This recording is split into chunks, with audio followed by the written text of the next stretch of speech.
Saudi football association के सदर जनाब यासर अल मिशाल ने अपना एक इंटरव्यू कतर में बीएन स्पोर्ट्स जो चैनल है कतर का उसको इंटरव्यू दिया और उस इंटरव्यू के दौरान उन्होंने मुख्तलिफ बातें की और मुख्तलिफ तरह के मौज़ूआत को उन्होंने उसमें कवर किया, जिसमें सबसे पहले तो उन्होंने कतर को सराहा कि कतर ने जिस तरह से फीफा वर्ल्ड कप कतर 2022 जो यहाँ पे अख्ताम पजीर हो चुका और उसमें उन्होंने उसकी तारीफ़ की। इसमें मज़ीद ये कहा कि ये एक बेहतरीन मौका था कतर के लिए और ख़ुसूसी तौर पर उन्होंने अरब ममालिक के लिए भी कहा कि जहाँ पे इतना मीडिया ट्रायल होता है अरब ममालिक के ख़िलाफ़ और इस्लामी मुल्कों के ख़िलाफ़, उसके अलावा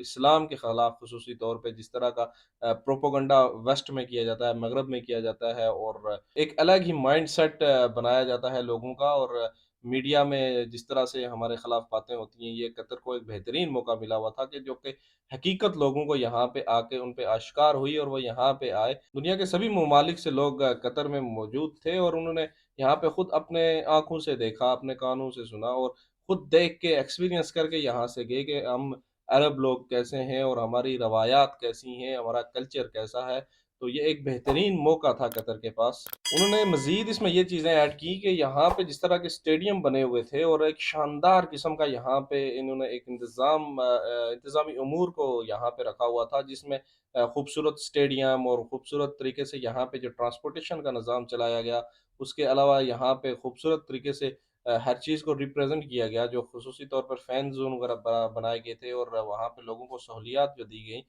उसके बारे में भी उन्होंने यहाँ पे तारीफ़ की और इस चीज़ को सराहा। दूसरी अहम खबर यहाँ पे जनाब कतर एयरवेज़ की तरफ से है और उन्होंने ऑफ़िशियल अनाउंसमेंट की है कि यहाँ पे 14,000 से ज़ायद फ़्लाइटें चलाई गई जो क फीफा वर्ल्ड कप कतर 2022 के दौरान ऑपरेशन था, उसके दौरान ये फ़्लाइटें चलाई गई। और तीसरी न्यूज़ भी यहाँ पे वर्ल्ड कप के हवाले से ही है और इसमें ये है कि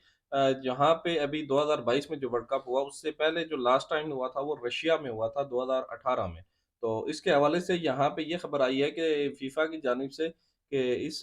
टूर्नामेंट के दौ 39% फैन्स जो कतर में आए और जो बाहर से लोग आए वो इंक्रीज़ हुआ है इस वक़्त 2018 और 2022 के वर्ल्ड कप के दौरान जो हुआ है। रशिया में 2018 में जो हुआ था और 2022 जो कतर में हुआ, इसमें यहाँ पे 39% ज़्यादा लोग कतर में आए और इसमें ज़्यादा तादाद जो थी वो बेसिकली यहाँ पे सऊदीया नज़दीक है तो सऊदीया से भी आए हैं लोग, उसके अलावा रशिया से भी आए लेकिन वो कम तादाद है। उसके बाद अमेरिका से ज़्यादा लोग आए, उसके बाद मेक्सिको वगैरह से बहुत ज़्यादा लोग आए। आखिरी खबर की तरफ चलेंगे जी और यासीन बोनो को आप तो जानते होंगे। यासीन बोनो यहाँ पे फीफा वर्ल्ड कप कतर में माशाल्लाह ठीक-ठाक मशहूर हुए थे और ये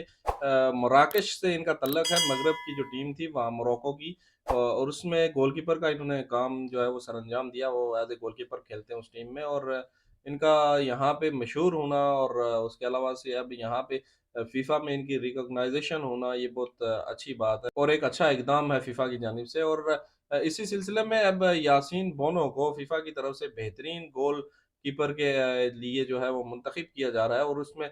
वोटिंग वगैरह होगी अभी इनके बारे में और ये जनवरी 2023 में या फरवरी 2023 में इसकी ऑफिशियल अनाउंसमेंट होगी जिसके बाद इस बारे में बताया जाएगा कि आया वो विन कर चुके हैं या नहीं, टाइटल उनके नाम होगा या नहीं, ये इस पे अभी वोटिंग होना बाकी। तो जनाब ये थी आज यहाँ पे हमारे पास कुछ अपडेट्स और न्यूज़ इसके अलावा अगर आप इस तरह की वीडियोज़ में इंटरेस्टेड हैं तो जल्दी से चैनल को सब्सक्राइब करें, वीडियो को लाइक और शेयर ज़रूर करें अपने दोस्तों के साथ। मिलते हैं जल्द ही किसी दूसरी वीडियो में, तब तक दुआ में याद रखिएगा। अल्लाह हाफ़िज़ और खुदाए पामान।